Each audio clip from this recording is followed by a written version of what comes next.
அனைவருக்கும் வணக்கம். நம்ம இன்னைக்கு பார்க்க இருக்கிறது மிதுன ராசி. இந்த மிதுன ராசிக்காரங்க பொதுவாகவே விவேகமானவங்க, சமயம் அறிந்து நடந்து கொள்றவங்க கூட, மிகுந்த அனுபவசாலியாகவும் இருப்பாங்க, ரொம்ப அமைதியானவங்களாகவும் இருப்பாங்க. கோவில் தர்ம காரியங்களில் அதிகமாக மனதை ஈடுபடுத்தி கொள்வாங்க. அதே மாதிரி அதில் அவங்களாம் முழு மனதோடு ஏற்று செய்யக்கூடியவங்களும் நம்மளுடைய மிதுன ராசிக்காரங்க தான். ஒவ்வொரு நாளையும் கடவுள் கொடுத்த பாக்கியமாக கருதி வாழ்பவர்கள் தான் நம்மளுடைய மிதுன ராசிக்காரங்க. அதே மாதிரி அவங்களுக்கு தன்னம்பிக்கை அதிகமாக இருக்குங்க. மனமும் ஆத்மாவும் திருப்திக்காகவும் வாழ்பவர்கள் நம்மளுடைய மிதுன ராசிக்காரங்க. அன்பிற்கு ரொம்ப கட்டுப்பட்டவங்க மிதுன ராசிக்காரங்க. இப்படிப்பட்ட நம்மளுடைய மிதுன ராசிக்காரர்களுக்கு அடுத்த 16 நாட்கள் எப்படி அமைந்திருக்கு, தொழில் வியாபாரம் எப்படி அமைய போகுது, குடும்ப வாழ்க்கை எப்படி அமைய போகுது அப்படின்லாம் நம்மளுடைய சுடலை மாடன் அல்வாக்கு என்ன சொல்லுது அப்படிங்கிறது எல்லாமே நம்ம இதில் விளக்கமாக சொல்லியிருக்கோம். மேலும் நம்மளுடைய மிதுன ராசிக்காரர்கள் வாழ்க்கை சிறப்பாக அமைவதற்கு எந்த கடவுளை வணங்கணும் அப்படிங்கிறதையும் நம்ம இந்த வீடியோவில் விளக்கமாக சொல்லியிருக்கோம். நிச்சயமாக இந்த வீடியோ உங்களுக்கு பயனுள்ளதாக தான் இருக்கும். அதனால் இந்த வீடியோவை ஸ்கிப் பண்ணாமல் முழுமையாக பாருங்கள். நீங்கள் இப்போ தான் ஃபர்ஸ்ட் டைமாக நம்ம சேனலை பார்க்கறதா இருந்தால் நம்ம சேனலை சப்ஸ்கிரைப் பண்ணிவிட்டு கூடவே இருக்கிற பெல் ஐக்கானையும் கிளிக் பண்ணிக்கோங்க. அப்போ தான் நாங்கள் போடுற ஒவ்வொரு வீடியோவும் உங்களுக்கு நோட்டிஃபிகேஷனாக வரும். நீங்கள் மிதுன ராசிக்காரர்களாக இருந்தால் மறக்காமல் நம்மளுடைய சேனலுக்கு ஒரு லைக் கொடுத்துட்டு உங்களுடைய ஃப்ரெண்ட்ஸ் யாராவது மிதுன ராசியில் இருந்தாங்கன்னா அவங்களுக்கும் மறக்காமல் இந்த வீடியோவை ஷேர் பண்ணிவிடுங்க. வாங்க அடுத்த 16 நாட்கள் நம்மளுடைய மிதுன ராசிக்காரர்களுக்கு சுடலை மாடன் அல்வாக்கு என்ன சொல்லுது அப்படிங்கிறத பார்க்கலாம். குடும்பத்தில் மகிழ்ச்சி அதிகரிக்குங்க.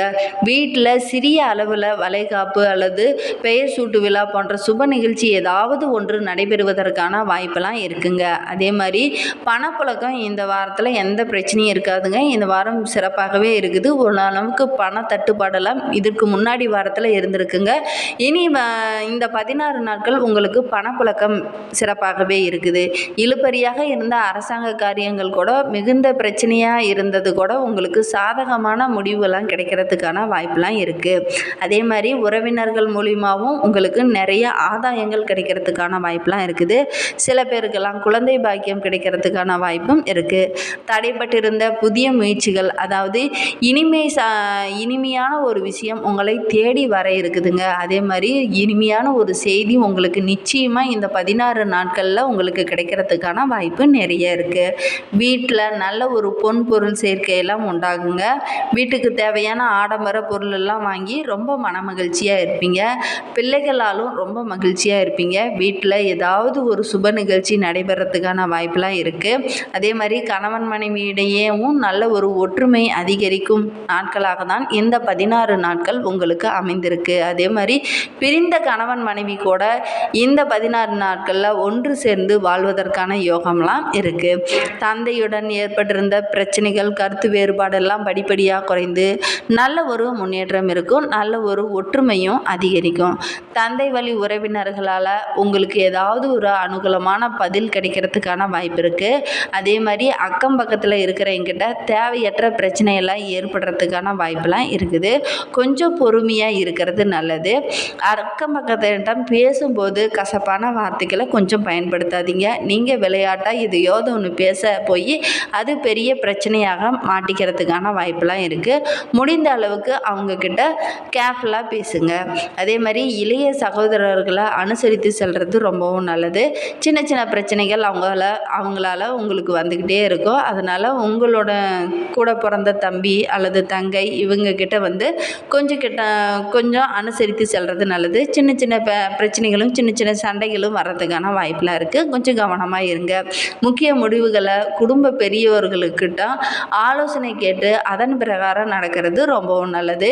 எந்த ஒரு முடிவு எடுக்கிறதா இருந்தாலும் குடும்ப உறுப்பினர்களிடம் ஆலோசனை கேட்டு அதன் பிரகாரம் எடுக்கிறது நல்லது. அலுவலகத்தில் எதிர்பார்த்த பதவி உயர்வு, ஊதிய உயர்வு இதெல்லாம் நீங்கள் எதிர்பார்க்கலாங்களா? அதெல்லாம் கிடைக்கிறதுக்கான வாய்ப்பெலாம் நிறையவே இருக்குது. உங்களுடைய மேல் அதிகாரிகள் எப்பவுமே உங்களுக்கு ஆதரவாக இருப்பாங்க. அவங்களுடைய ஆதரவில் எந்த ஒரு குறையுமே இருக்காதுங்க. அவங்களுடைய ஆதரவு எப்பவுமே உங்களுக்கு கிடைச்சிக்கிட்டே இருக்கும். சக ஊழியர்கள் உங்கள் பணியில் உதவிகரமாக இருப்பாங்க. அதேமாரி நிர்வாகத்தினரிடம் வைத்த கோரிக்கையும் நிறைவேறுங்க. நீண்ட நாளாக நீங்கள் ஒரு கோரிக்கை வைத்துக்கிட்டு இருந்திருப்பீங்க, எங்களுக்கு இது வேணும் அப்படின்னு சொல்லிட்டு. அதெல்லாம் இப்போ நிறைவேறத்துக்கான வாய்ப்பெலாம் இருக்குது. அதற்கான முயற்சியிலையும் நீங்கள் ஈடுபடலாம். அதே மாதிரி தொழிலதிபர்கள் வியாபாரிகளுக்கு தொழிலில் விரிவுபடுத்தலாம் அப்படின்லாம் சில பேர் பிளான் பண்ணிகிட்டு இருப்பீங்க. நிச்சயமாக அந்த பிளான்லாம் இப்போ எக்ஸிக்யூட் பண்ணுறதுக்கான வாய்ப்பெலாம் இருக்குது. விரிவுபடுத்துகிறதா இருந்தால் நிச்சயமாக இந்த நாட்களில் விரிவுபடுத்தினீங்களா நல்ல ஒரு லாபம் கிடைக்கிறதுக்கான வாய்ப்பெலாம் இருக்குது. வியாபாரத்தில் விற்பனையும் அதிகமாக கிடைக்கிறதுக்கான வாய்ப்பெலாம் இருக்குது. அந்த விற்பனை மூலிமா நிறைய லாபம் உங்களுக்கு கிடைக்கும். அரசு வகையில் நீங்கள் எதிர்பார்த்த சலுகைகள் அனைத்துமே கிடைப்பதில் கொஞ்சம் தாமதம் ஏற்படுங்க. அதனால் ஒன்றும் நீங்கள் சோர்ந்து போட வேண்டாம். அடுத்து வர நாட்களில் நிச்சயமாக உங்களுக்கு அது கிடைக்கிறதுக்கான வாய்ப்பு இருக்குது. ஆனால் இப்போ கொஞ்சம் தாமதம் ஏற்படும். அதனால் கொஞ்சம் ஒரு சின்ன சின்ன மன உளைச்சல்லாம் ஏற்படுவதற்கான வாய்ப்பெல்லாம் இருக்குது. பற்று வரவு சுமூகமாக இருக்குது. அதே மாதிரி குடும்பத்தை நிர்வகிக்கும் பெண்களுக்கு பிரச்சனையில் எதுவும் இருக்காது. ஆனாலும் கொஞ்சம் கவனமாக இருக்கிறது நல்லது. தேவையான பணம் ஓரளவுக்கு உங்கள் கையில் இருந்துக்கிட்டே இருக்கும். உறவினர்களுடன் மதிப்பு மரியாதையும் அதிகரிக்குங்க. அதே மாதிரி வேலைக்கு செல்லும் பெண்களுக்கு மேல் அதிகாரிகளால் சின்ன சின்ன பாராட்டுகள்லாம் கிடைக்கிறதுக்கான வாய்ப்பு இருக்குது. இதனாலேயே ரொம்ப மனமகிழ்ச்சியாகவும் ரொம்ப சந்தோஷமாகவும் பெண்கள் இருக்கிறதுக்கான வாய்ப்பு இருக்குது. அதே மாதிரி மாணவர்களை பொறுத்தவரையிலும் கல்வியில் கொஞ்சம் கூடுதலாக கவனம் செலுத்தி படிக்கிறது நல்லது. ஏன்னா சின்ன சின்ன பிரச்சனைகள் உங்கள் நண்பர்கள் மூலிமா ஏற்படுவதற்கான வாய்ப்பெலாம் இருக்குது. அதில் மட்டும் கொஞ்சம் கவனமாக இருக்கிறது நல்லது. நீங்கள் மேலும் உங்களுடைய வாழ்க்கை சிறப்பாக அமைவதற்கு வெள்ளிக்கிழமை தோறும் ராகு காலத்தில் துர்க்கைக்கு 9 நெய் தீபம் ஏற்றி வழிபட்டுக்கிட்டு வாங்க.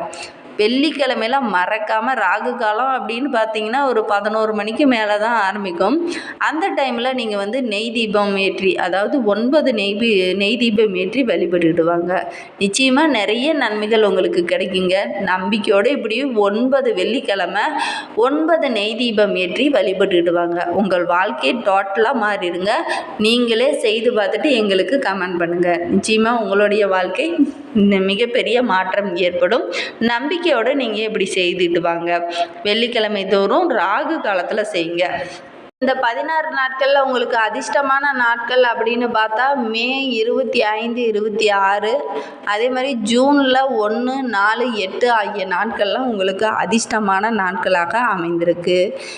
அதிர்ஷ்டமான எண் அப்படின்னு பார்த்தா 1, 3, 5 இதெல்லாம் உங்களுக்கு அதிர்ஷ்டமான எண்களாக இருக்குது. உங்களுக்கு இந்த 16 நாட்களில் சந்திராஷ்டமம் என்னைக்கு அப்படின்னு பார்த்தா மே 27ஆம் தேதி உங்களுக்கு சந்திராஷ்டமம். மே 27ஆம் தேதி காலையில் ஆரம்பித்து மாலை, அதாவது 29ஆம் தேதி மாலை, அதாவது மாலைன்னா இரவு வரையிலுமே இருக்குது. 29ஆம் தேதி வரைக்கும் உங்களுக்கு சந்திராஷ்டமம் இருக்குது. இந்த 3 நாட்களும் 27, 28, 29 இந்த 3 நாட்களும் மிதுன ராசிக்காரர்களுக்கு சந்திராஷ்டமம் இருக்குது. இது ஒரு நட்சத்திர வாய்ஸாக நாட்கள் மாறுபடும்.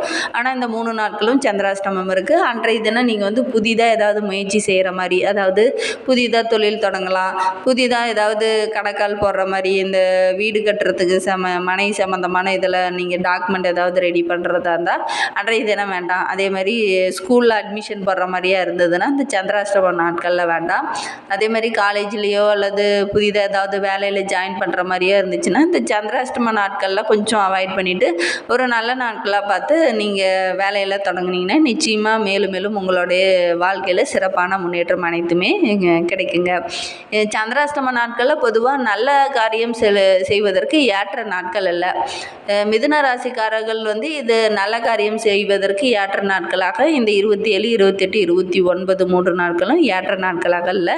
இன்றைய நாட்கள் நல்ல விஷயம் எதுவுமே கொஞ்சம் அவாய்ட் பண்ணுறது நல்லது. சுப நிகழ்ச்சியாக இருக்கட்டும், புதிதாக ஏதாவது செய்கிற மாதிரி இருக்கிறதா இருந்துச்சுன்னா அன்றைய நாட்களில் நீங்கள் செய்யாமல் இருக்கிறது நல்லது. மேலும் உங்களுடைய வாழ்க்கை சிறப்பாக அமைவதற்கு வெள்ளிக்கிழமையில் ராகு காலத்தில் மறக்காமல் நீங்கள் வந்து துர்க்கை அம்மனுக்கு 9 நெய் தீபம் ஏற்றி வழிபட்டுட்டு வாங்க. நிச்சயமாக உங்களுடைய வாழ்க்கை வந்து சிறப்பாக அமையும்.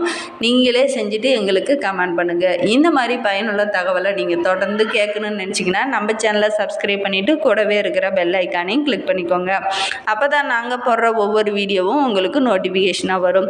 நீங்கள் மிதுன ராசிக்காரர்களாக இருந்தால் மறக்காமல் நம்மளுடைய சேனலுக்கு ஒரு லைக் கொடுத்துட்டு உங்களுடைய ஃப்ரெண்ட்ஸ் யாராவது மிதுன ராசியில் இருந்தாங்கன்னா அவங்களுக்கும் மறக்காமல் இந்த வீடியோவை ஷேர் பண்ணி விடுங்க. நிச்சயமாக இந்த மாதத்தில் இந்த 16 நாட்கள் பொறுத்த வரைக்கும் உங்களுக்கு சிறப்பான நாட்களாக தான் அமைந்திருக்கு. வீட்டில் ஏதாவது ஒரு சுப நிகழ்ச்சி நடைபெறத்துக்கான வாய்ப்பெலாம் இருக்குது. கொஞ்சம் அக்கம் பக்கத்துக்கிட்ட பேசும்போது மட்டும் வார்த்தைகளை நிதானமாக பேசுகிறது நல்லது. சுடலை மாடனின் அருள்வாக்கு இவ்வாறு சொல்லியிருக்கு. நீங்கள் இதை ஃபாலோ பண்ணிங்கன்னா நிச்சயமாக